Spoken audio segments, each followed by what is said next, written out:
Hey, I probably got $500 worth of used CPAP headgear beside my bed. Don't use most of it. Probably spent thousands of dollars over the years trying to find headgear that won't leak. And I finally saw the YouTube on the Eclipse halos. $100, give it a shot, got them. Very happy, very happy. They don't leak. Here's what I had to do. I've got oily skin. And so I had a problem. I got frustrated first. I talked to Stuart, and Stuart told me how to fix it.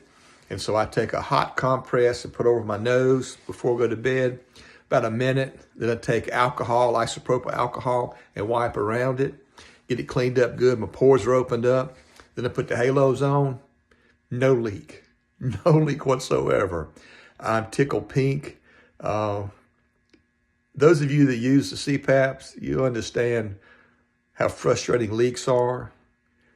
And my oily skin was my problem. Once I fixed my oily skin with the hot compress and with isopropyl alcohol, I've had not one single leak whatsoever.